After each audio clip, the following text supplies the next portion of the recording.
Yes, hello. Welcome to the Ultra Culture Podcast. In this episode, I'm going to be cutting through the underbrush. Why don't you join me? We're going to go out and hack our way through the forest here. And what I mean by that is, you've heard me talk about magic a lot, obviously, and you've heard tons of other people talk about magic a lot. One thing that you don't hear people talk about very much is the pitfalls along the way of magic. And there's kind of two types that I'm going to address here. One is the pitfalls that prevent you from ever beginning to study magic at all, the myths about it that keep people away from it. And the other one is mistakes people make when they're on the path. So I want to take this episode and address both of these. So we're going to talk about the 4 myths of magic, and we're going to talk about the 7 mistakes that people make in magic. So the 4 myths are the myths that keep people away from magic and keep them from ever taking that adventure at all. And the 7 mistakes are the mistakes that people make once they're on the path. It's my hope that this helps clear up confusion and put some heavy duty lights on the path and assist you in navigating it. Obviously, all of the material here is drawn. I'm not just pulling it out of the air. All of this material is drawn from personal experience and often very frustrating and painful personal experience. So if my mistakes can be of help to other people and assist them in getting there quicker than I did, then I'll be happy. My work here will be done.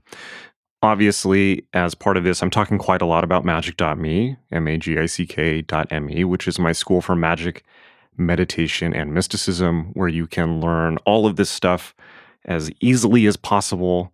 I've laid it out clearly, step by step. We hold your hand every step of the way and guide you in mastering spiritual practice. That includes everything from Hermeticism to chaos magic, astral travel, lucid dreaming, I Ching, tarot, and basically all of these tools that are there for one reason, and really one reason alone, and that's for you to discover your true calling in life, your true purpose, to help you to become the person that you know deep down in your soul you are capable of becoming, and that we can all too often get distracted from becoming by the 10,000 things that life throws at us to kind of keep us away from ourselves. Magic is all about self-initiation. That's what magick.me is. It's about you reclaiming yourself. Please hold that in mind. Keep that as you listen to these. Just keep in mind clearly that the point of magic is to discover your true purpose, to discover your true will. Strive to hold that in mind. This is about me discovering who I really am and what I need to do in this life. What is my special contribution that I'm here to give? We all have a contribution we're here to make. That's what it's about. As long as you can keep that in mind, you won't get lost in the weeds. You won't, and you will see, as I often put it, the magic eye painting clearly. If you've ever looked at one of those magic eye paintings and you kind of, if you kind of cross your eyes funny, you can see a 3D image emerge. Magic is like that. Magic eye paintings very much demonstrate the true nature of magic. But if you can just keep that master key in mind, it's about self-knowledge, it's about self-realization, then you will have a clear path through this very exciting and adventurous field of study. All right, so let's get into it. So, the 4 myths of magic. Magic is the art of defining reality, and reality is defined by stories. Stories we tell ourselves about who we are, about who other people are, about what history is, about what the future will be. Most people have a story and they're sticking to it. Even if it's a bad story, one that produces a bad quality of life, they'll likely defend it with their life rather than go through the uncertainty of changing it.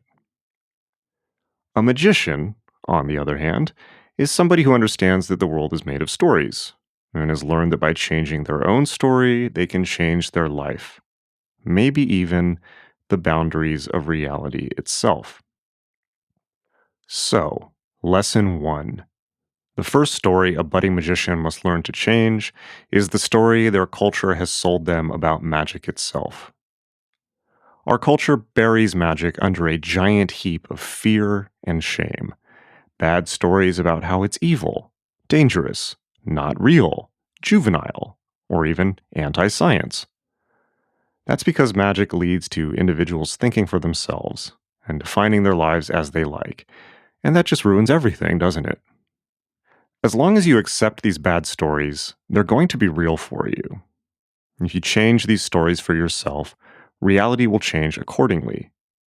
In this way, the fear of magic itself represents the first dragon to be slain in the great grail quest of initiation. How helpful of this dragon to present itself in order to aid us in developing our magic skills. Remember, belief helps shape reality. Belief might not change the laws of physics, but it will change how we perceive, compartmentalize, react to, and act upon the material facts of life and the universe. That means that our beliefs are almost wholly responsible for our lives. The steering mechanism, if you like. Change your focus, change your reality. With that in mind, here are 4 myths, bad stories, about magic that a young magician must overcome and replace with good stories. Story number 1. It's not real. The primary misunderstanding that people have about magic is that it is imaginary and made up, and therefore without value. The magician replies, "Why, yes, of course magic is imaginary. Magic is the science of imagination." A magician understands that everything that has ever come into existence, everything that has built the world we live in, whether it's great art or the political structure of society or even atomic bombs, has existed first in the imagination, second in the physical world. Everything humanity has ever done has begun as inspiration, dream, and fantasy, and then has been manifested from mind into matter through hard work and trial and error experiment. So yes, magic is imaginary. The gods are imaginary. Spirits are imaginary. Chakras, energy meridians, and psychic phenomena are imaginary. But what else is imaginary? Your reputation is imaginary. Your story about what happened to you in the past is imaginary. The future you think you will experience is imaginary. Love and lust are imaginary. Anger, hate, resentment, and jealousy are imaginary. Brands, social hierarchies, and ideologies are imaginary. None of these things exist in any measurable way as anything except intangible imagination, and yet they utterly control our lives, for better or worse. You cannot see, hear, or touch them. They exist purely as clusters of thought and emotional resonance. But people live, die, and kill for them every single day because most of these imaginary constructs are shared between individuals and are therefore as important as the physical world, or perhaps even more important. To become a magician, a simple leap is required. One must understand that the imagination is real on its own plane. That is, that it is simply a subtler gradation of reality, the part of reality you can't touch. We understand that the gods, angels, demons, spirits, and truly anything that the mind can conceive is quote-unquote real within the world of the imagination and can be interacted with on its own plane. Magic is a set of tools for doing just that, and for manifesting imaginary events as real-world genius, intuitive leaps, and potentially world-changing ideas and creations. Magick.me's courses make this plainly clear. They show you that magic is the key to unlocking your imagination, and that your imagination is the key to unlocking reality. The human race has proven over and over again that there are no limits to what it can do. Whatever we can imagine, given the right effort, tools, and time invested, we can achieve. And magic is the key to unlocking the fountainhead of inspiration itself, the beginning of the entire process of manifestation. Since the imagination is where we have gotten everything we value in life, everything that has let us overcome the hardships of physical reality, and everything that makes life worth living, don't you think we should get better at navigating and working with it? Magic myth number 2. It's evil. Okay, this is an easy one. Magical and pagan systems have been reviled and called evil for a couple of thousand years, at least. So, why is that? Magic has frightened people in the past because it gives people a significant amount of both power and responsibility. Instead of giving dictates about what reality is and exact laws to follow, magic gives you tools and says, experiment and find out what works for you, what's true for you, what's beautiful for you. This requires work, and it requires individual integrity, and most just aren't ready for that. For most, it's easier to dismiss and attack magic than it is to examine the parts of themselves that they aren't comfortable with. Carl Jung's oft-repeated concept of the shadow is particularly useful here. The shadow is the part of ourselves that's, generally speaking, made up of all the things we don't like about ourselves, that we've labeled unacceptable and that we've buried. When people repress their shadow instead of working on it and with it in order to achieve greater psychological integrity and wholeness, they tend to project it. Practically speaking, that means that when somebody hates something about themselves, they tend to see that trait or complex in other people, and then will try to criticize it or destroy it in those other people. All you have to do is turn on the news or go on social media or, frankly, read any part of world history in any time and any place to see this deadly mechanism at work. Historically, this is the primary driver behind events like witch burnings and the Inquisition. People just don't like to be shaken up. They don't like to be reminded of their own laziness, and so they attack. So, look past the shadow projections. Magic is not evil. It's simply a tool. It can be used correctly or incorrectly. Those who do magic must take upon themselves responsibility for their own actions, just as those who drive cars must as well. Magick.me is magic for responsible, mature adults. Magick.me does not offer any harmful or negative material whatsoever. But we also don't dumb the material down or treat our students like children, as so many unfortunately do. What's on offer is the full toolkit of magic, and we show you how to use it for the best possible reason, which is to further your own spiritual development. But it's left to you how best to do this because magic is just never the same for any two people. It's wholly dependent on the background, time, inclination, and circumstances of each individual magician. All right, magic myth number 3. It's juvenile. All right, well, let's face it. A lot of magic can be juvenile, like an elaborate game of Renaissance fair-style dress-up and play acting, or just simply unhelpful superstition. However, that's just a distraction. Real magic is one of the most advanced systems of thought in the world, the natural activity, if you'll permit me, of Promethean geniuses. You may or may not have heard of the American transpersonal philosopher Ken Wilber. He's a very interesting individual who's spent decades studying Hermeticism, Zen, Advaita Vedanta, Tibetan Buddhism, and many of the world's other esoteric spiritual traditions. Wilber has an incredibly helpful way of untangling the difference between silly, pre-rational magical thinking and the transpersonal states that come with serious spiritual practice. He calls his model the pre-trans fallacy. The model looks like this. First, mankind's earliest modes of thinking were characterized by magical and mythic literalism, in which people held superstitious views about reality or literally believed in the existence of sky gods. This kind of worked for people, but not particularly well. Next, as history progressed, the magical and mythic worldview was replaced by the rational, modern, and finally postmodern modes of thought, in which all magical and mythic thinking was discarded in favor of reason, the scientific method, democracy, progressive humanism, and so on. This worked a lot better, but kind of left people feeling empty inside, as within this worldview, the series of worldviews, the universe was just reduced to being kind of a machine.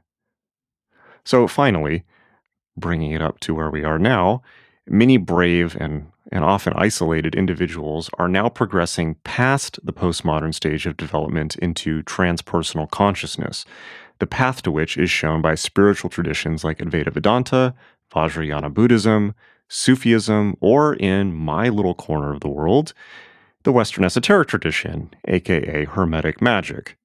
Transpersonal states are marked by a sense of being more than just a body, of being interconnected with all life, of seeing through the quote-unquote game of phenomenal reality and many other heightened or enlightenment-style states of varying levels of duration and usefulness. In such advanced states, the idea of magic returns.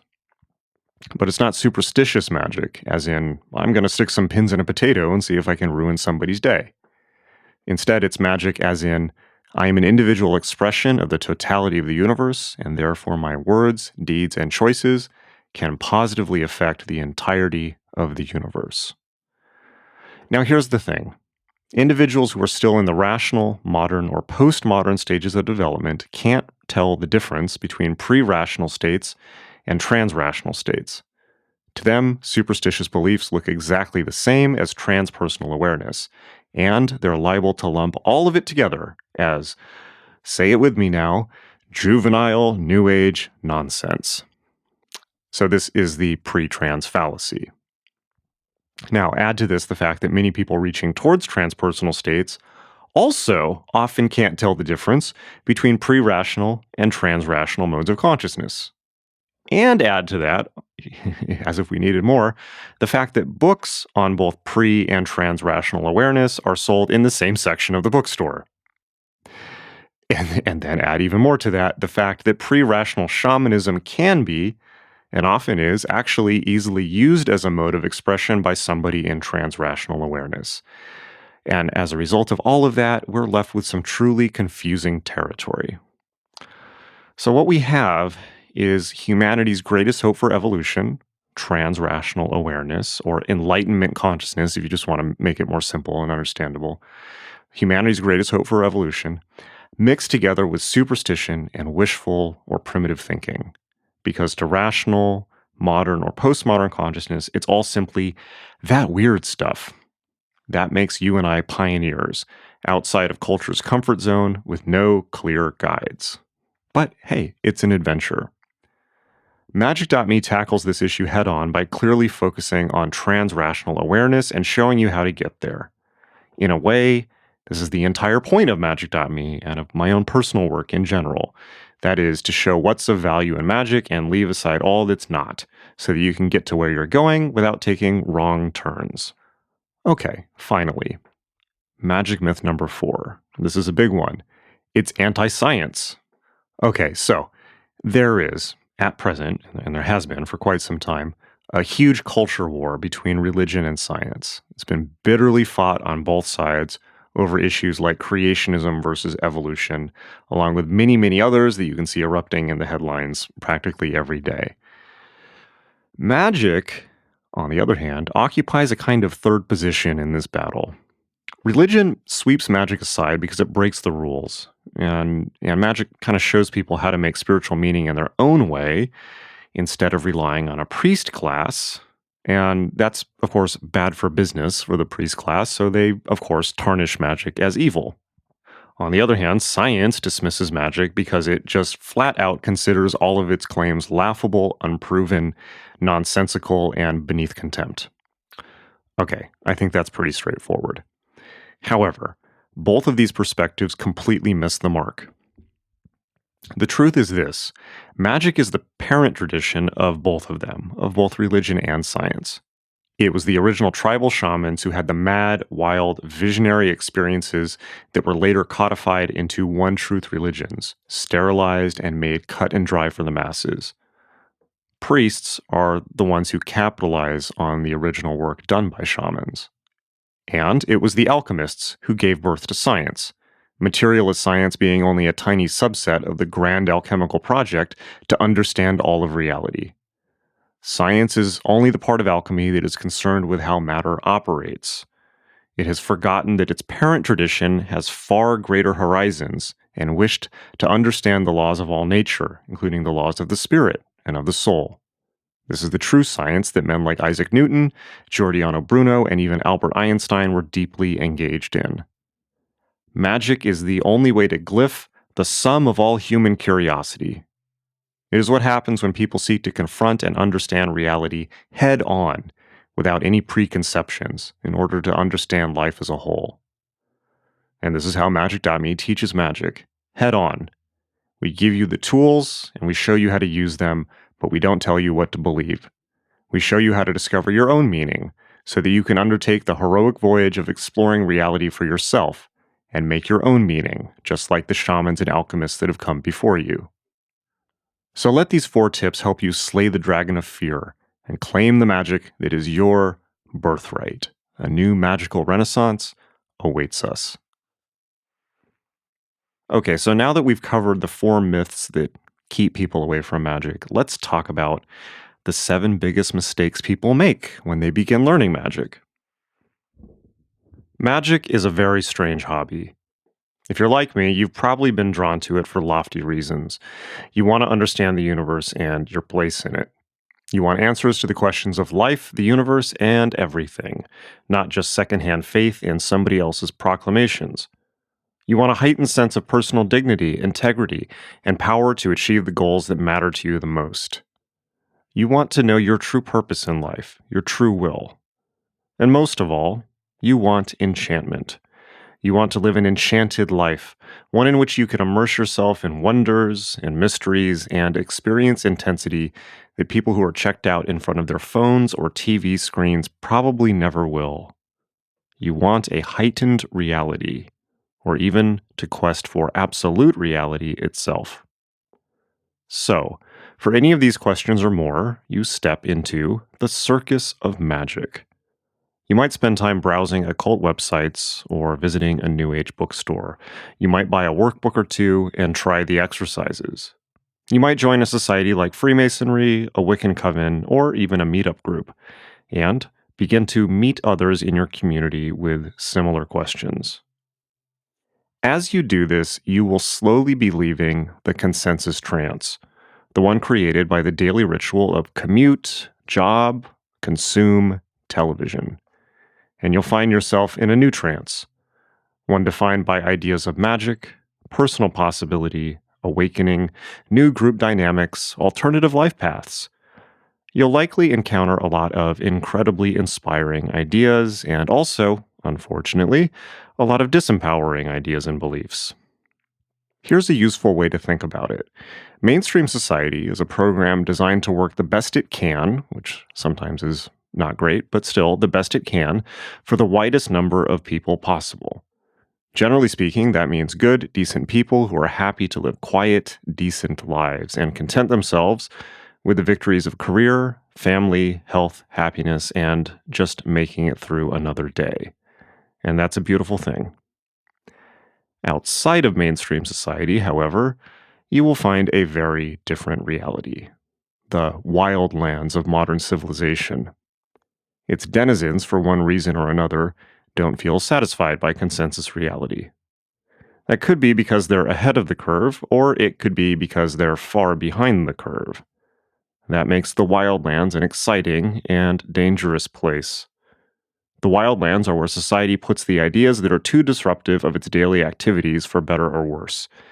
The strange ideas, the discredited ideas, the untested ideas, and sometimes the potentially liberating ideas.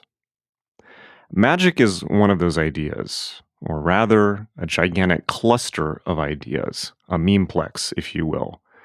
Because those ideas haven't been well tended to by society, they're kind of a wild mess. This is one of the reasons I created Magick.me, because I really believe in the value of this material, and I wanted to properly curate and present it so that it's clear and succinct, and people can actually see past the glamour and the propaganda, the spooky image that people have put on magic. So, as somebody who's done some advanced scouting, please allow me to guide you through the territory, so that you can avoid the 7 biggest mistakes that people make when learning magic.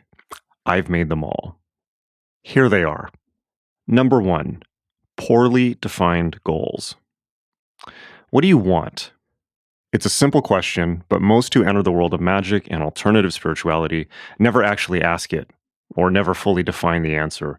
As a result, they're caught up in the dazzling lights of the New Age pinball machine and bounced around between experiences, groups, and teachers. never finding themselves or getting to their core issues and drives. You need to ask this question up front. What do you want? Do you want greater creative skill and power? Do you want to fix a trauma or personal challenge? Are you willing to give up everything and seek enlightenment?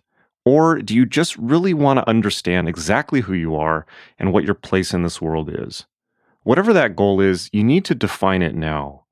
And then ask yourself if magical means are really the answer, or if maybe something more mundane, simple, and straightforward might be a lot easier. Be clear on this, or you kind of really risk getting caught up in the glamour of magic and consequently forgetting that magic is just a tool. And honestly, it's only one tool of many, many, many that are available to you.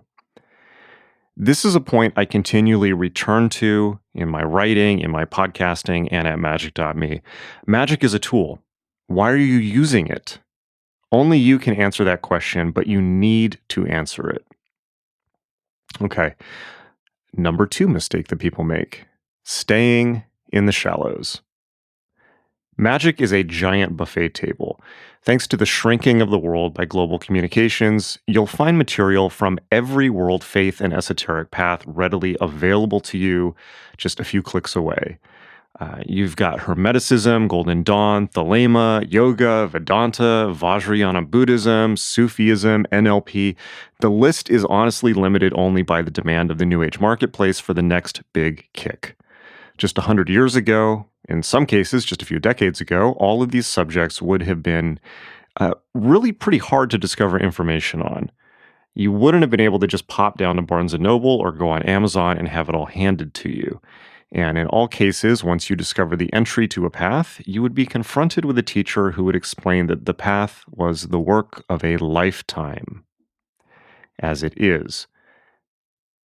That puts modern seekers in a unique position.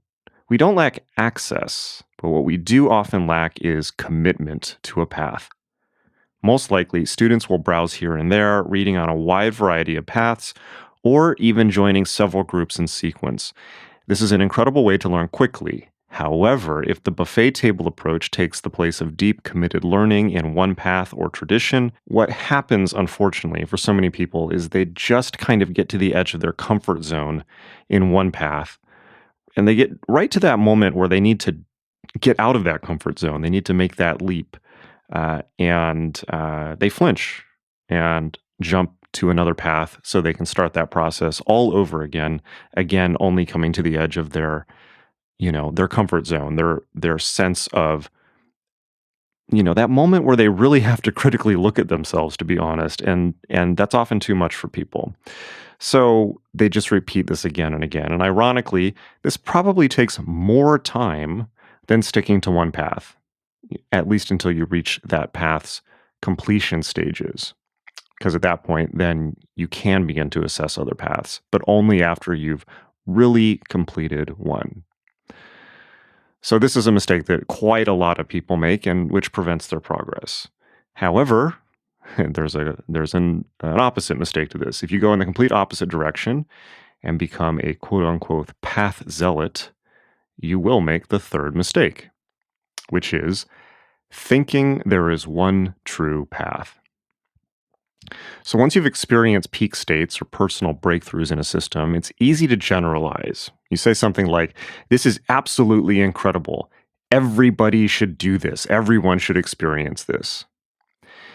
Now, if you're not careful, you can easily become a missionary, talking nonstop about whatever it was that you experienced, trying to get your friends or family into whatever practice caused the peak state or breakthrough, or even at the high registers of Kool-Aid intoxication, thinking that you have found the one true path, and that all other paths are lesser or even diluted. People can stay stuck in this state for days, weeks, months, years, even their whole life. And it tends to be a blockage to progress. It's a classic behavior of an individual with a weak sense of self. Deep down, they feel themselves to be inferior or lesser than others.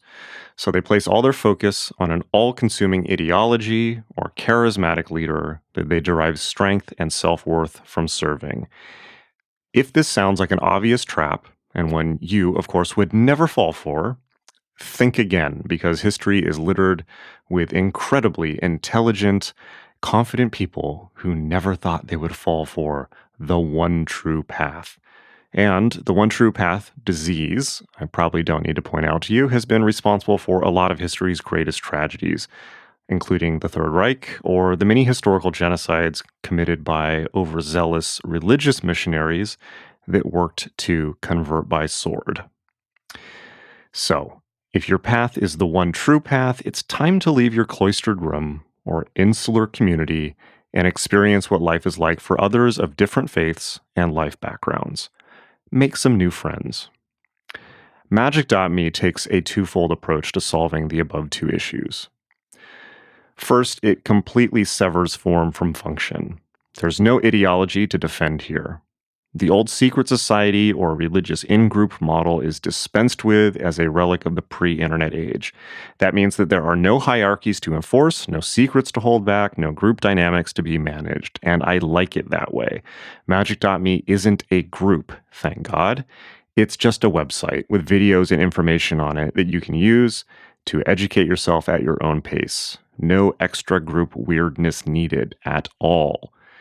Without this high social overhead, students are free to do exactly what they come to do at Magick.me. Learn magic and nothing else. No group, no ideology, nothing to fight for or against.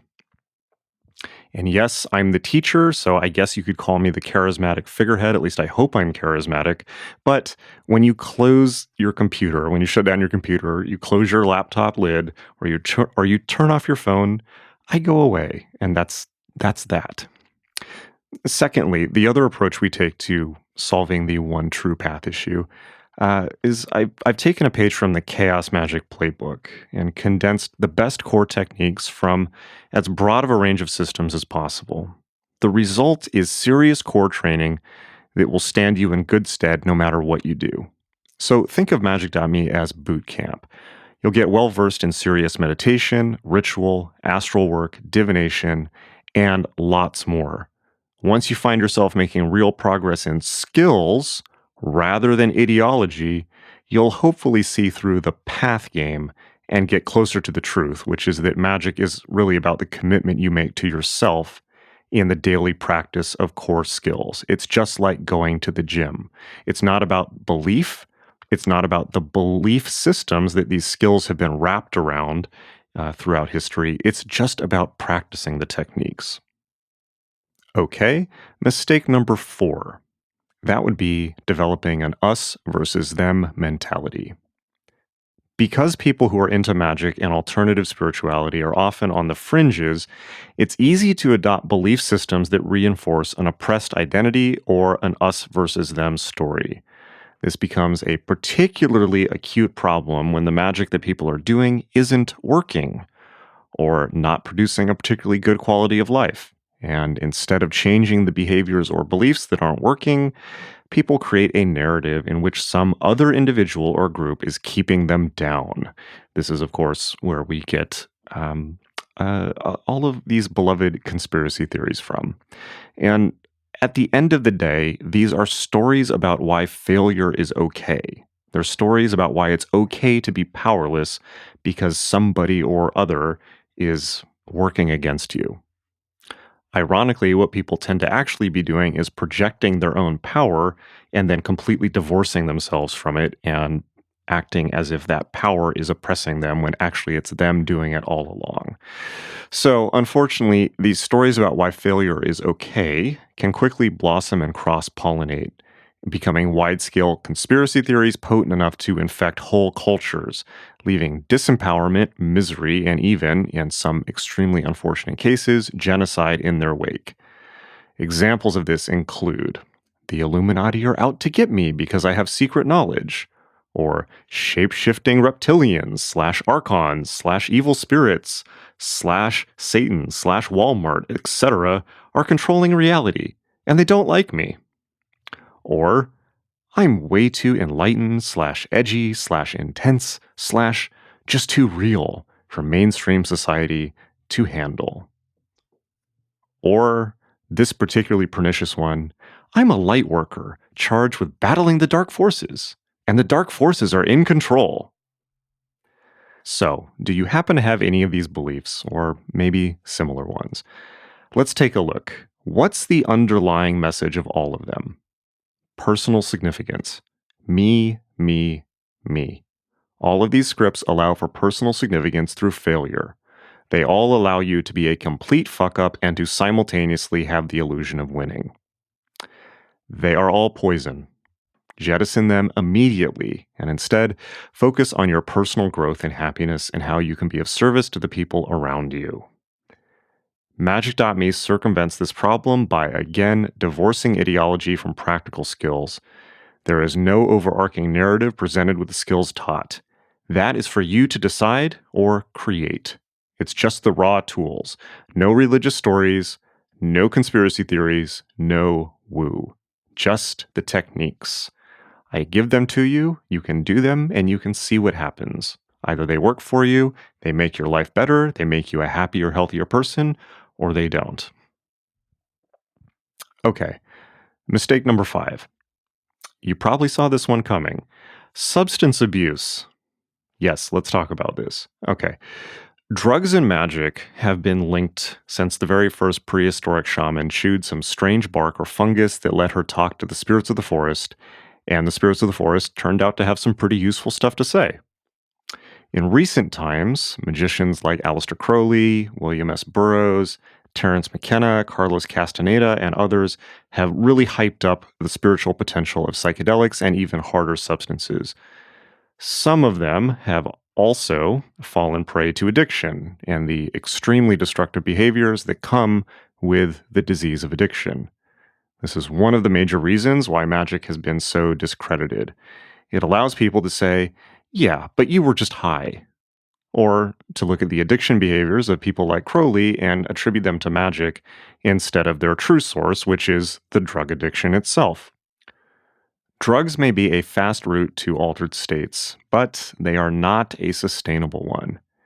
In our current moment of world economic crisis, instability, and uncertainty, which shows no signs of slowing down anytime soon, I highly suggest that magicians don't really have the time or luxury of drug use. We need to be sharp and on point like Navy SEALs, not deadheads. Remember, the baby boomer generation could burn decades in some cases with drug experimentation because it was the richest, most financially secure generation in history. That is not the case for millennials, it is not the case for Zoomers, and it is not the case for anyone younger.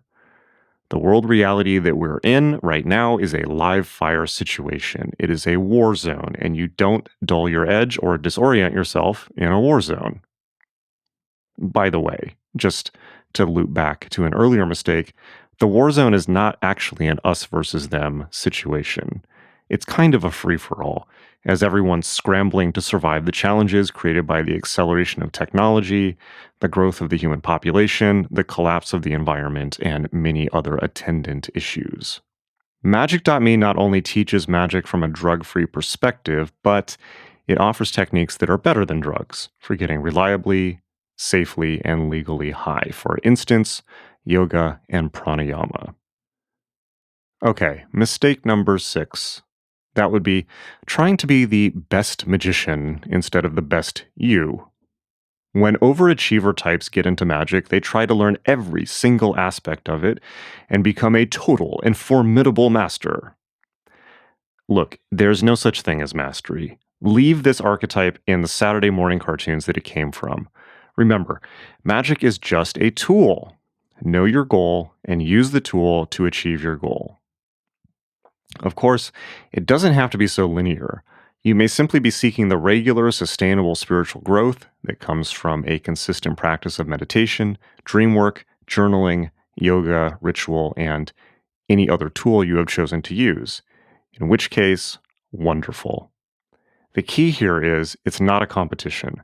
There's no prize other than becoming more yourself.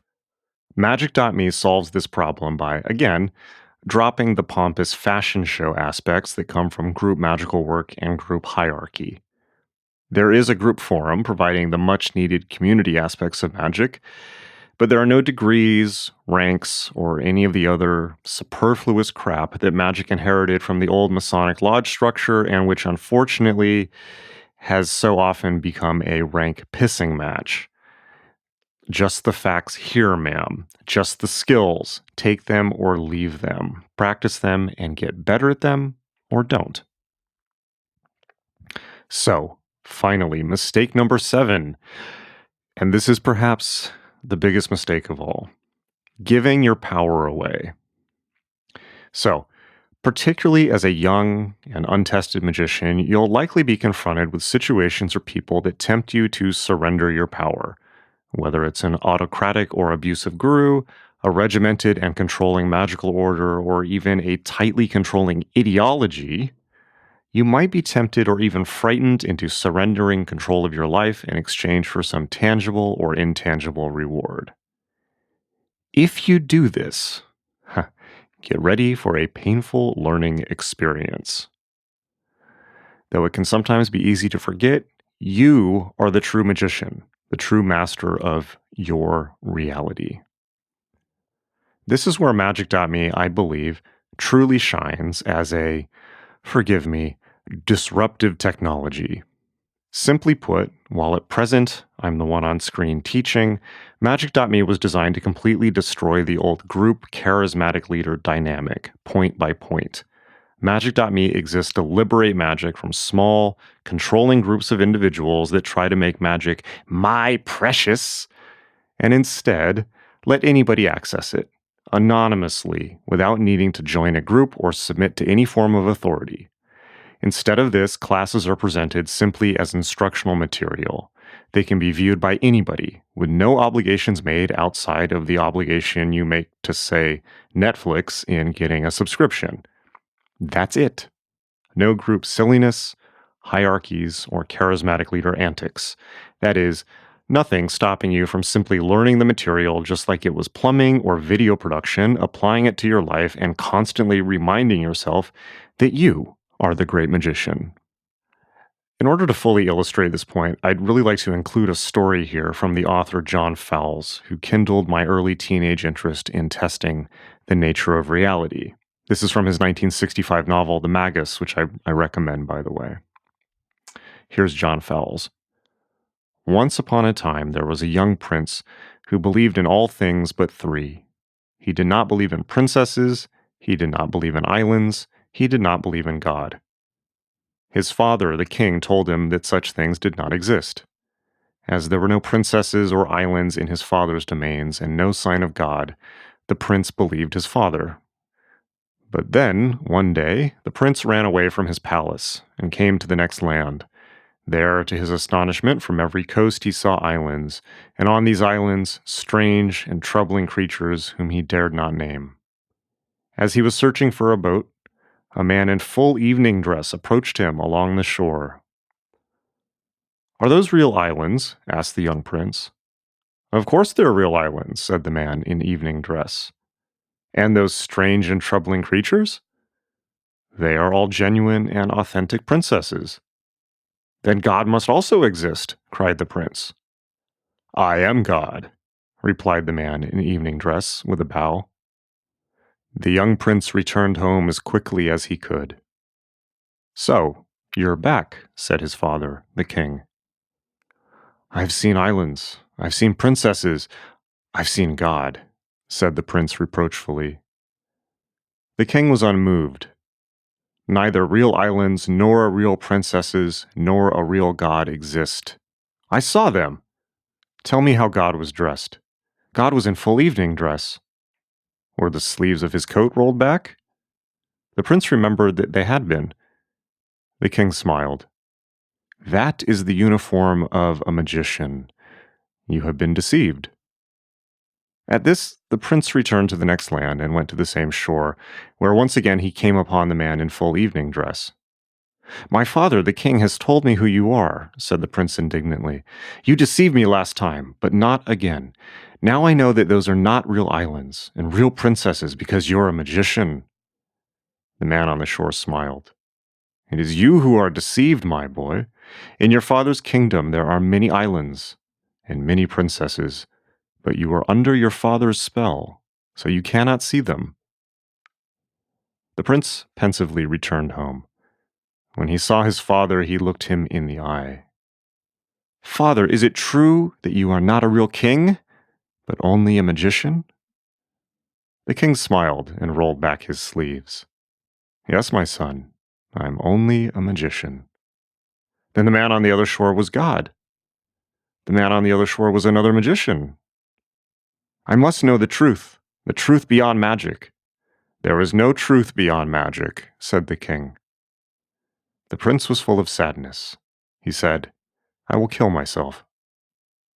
The king, by magic, caused death to appear. Death stood in the door and beckoned to the prince. The prince shuddered. He remembered the beautiful but unreal islands and the unreal but beautiful princesses. "Very well," he said, "I can bear it." "You see, my son," said the king, "you too now begin to be a magician."